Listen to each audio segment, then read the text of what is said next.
Bonjour tout le monde, j'espère que vous allez bien. Alors aujourd'hui, on va voir un workflow qui va nous permettre de récupérer les coordonnées des entreprises, comme ça on peut les contacter, donc comme un prospect par exemple. Alors donc au lieu de faire ça manuellement ou via un outil qui va vous prendre du temps, bon aujourd'hui j'ai créé un workflow sur N8N et on va faire un test pour voir comment ça marche. Donc déjà les outils que j'ai utilisés, donc il y a Airtable, donc je vais supprimer l'ancien data, comme ça on va voir ça en temps réel. Alors donc j'ai utilisé Airtable et Firecrawl. Donc Firecrawl c'est pour la recherche sur Internet et la récupération des informations. Et Airtable, c'est pour alimenter notre base de données qu'on peut utiliser ultérieurement. Ça marche.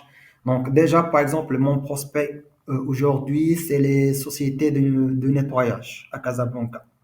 Alors, ce que je vais faire, je vais prendre une demande. Donc, recherche les sociétés de nettoyage à Casablanca avec le nom de la société, numéro de téléphone et email. Juste et email et adresse postale. Donc voilà, je vais faire ma demande. Ici, il y a le Firecrawl qui est en train de chercher les informations.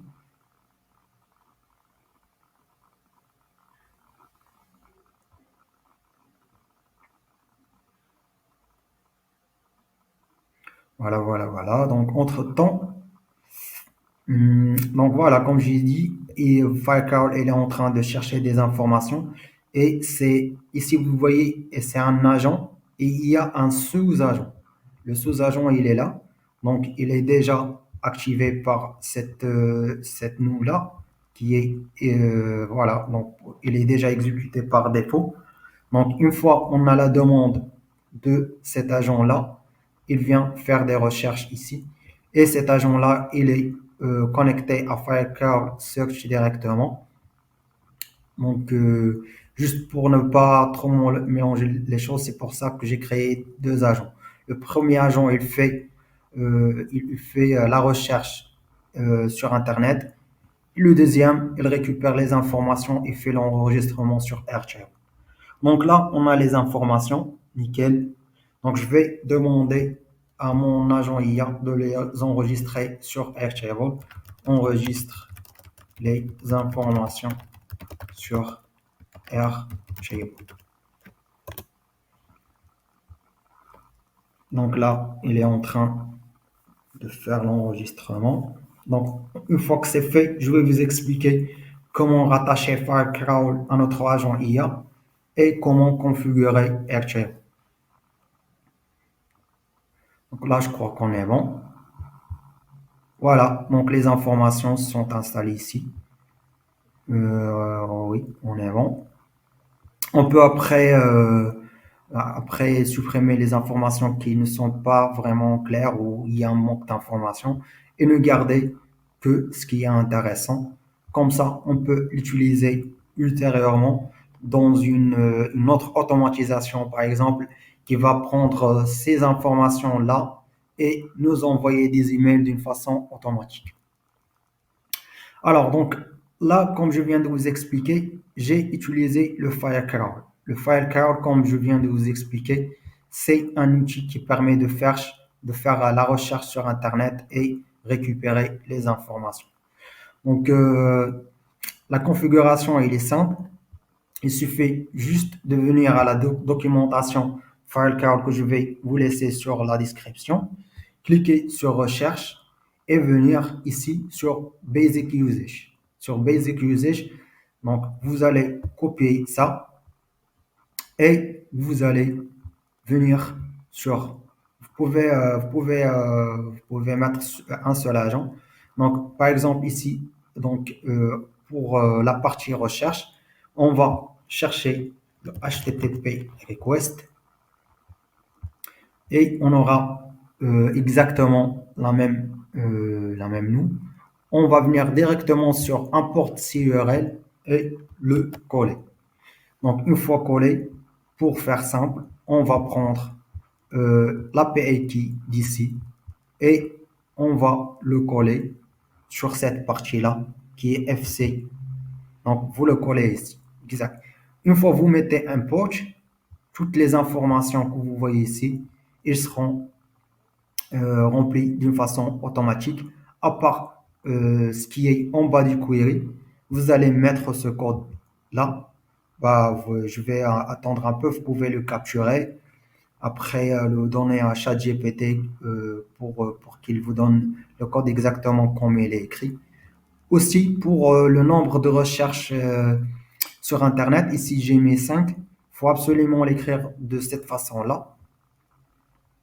Donc, vous l'écrivez et voilà. Donc, tout sera nickel pour vous.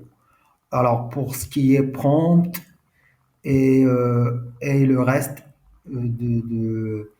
des configurations, je vais vous laisser ça sur la description. Alors, donc, vous pouvez aussi utiliser Firecar Scrap et Firecar Map. C'est des outils qui vous permettent de faire des recherches plus approfondies. Par exemple, si vous avez un URL bien précis, vous pouvez le mapper et récupérer toutes les informations.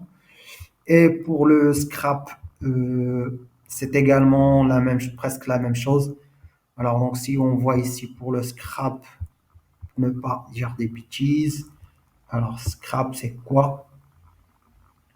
It's manage complex proxies, catching its limit, del catch time up website, PDF, site image, down structure, data, screenshots or HTML.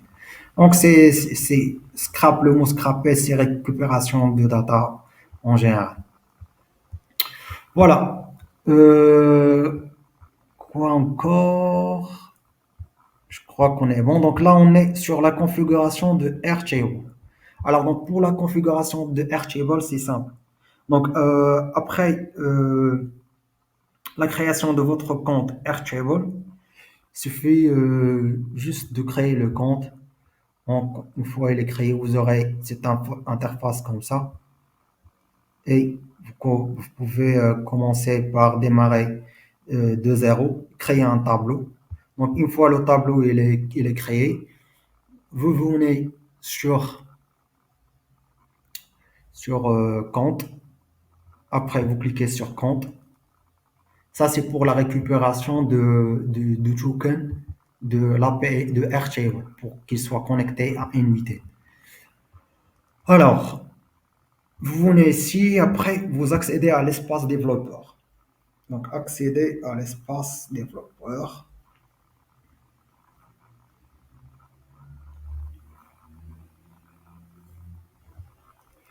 Et voilà, créer un jeton.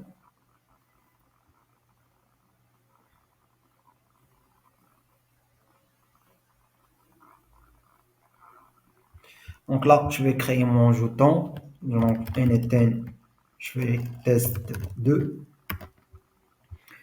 Ajouter une portée. Donc, vous ajoutez tous les portées qui sont ici.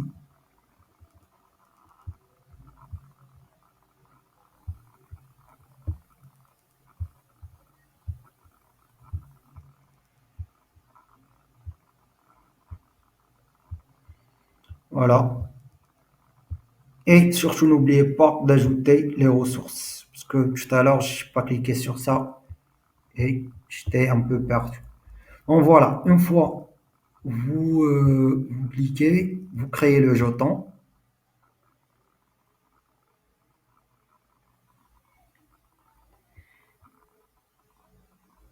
Alors, création de jeton. OK, merci. Elle est créée. On va venir vers Airtable. Euh, ouais. Ajouter le credential. Je pense qu'il ouais, voilà. Donc, vous ajoutez le credential et vous mettez save. Donc, une fois vous mettez save, elle est connectée et vous aurez les colonnes que vous avez mis sur votre tableau, vous les aurez ici. Vous cliquez sur Define automatically by the model sur toutes les colonnes. Comme ça, l'agent il va comprendre directement où mettre les informations sur votre tableau. Donc là, on est bon. Donc, à part ça, donc, n'hésitez pas de me laisser vos questions sur les commentaires. Aussi, si vous avez un besoin bien spécifique ou un workflow que vous souhaitez personnaliser, je peux, je peux le personnaliser pour vous. Vous avez mon adresse mail en bas. Il suffit juste de me contacter et on va faire le nécessaire ensemble. Donc, à part ça, si vous êtes nouveau sur la chaîne, n'hésitez pas à vous abonner et je vous souhaite bon courage et à la prochaine.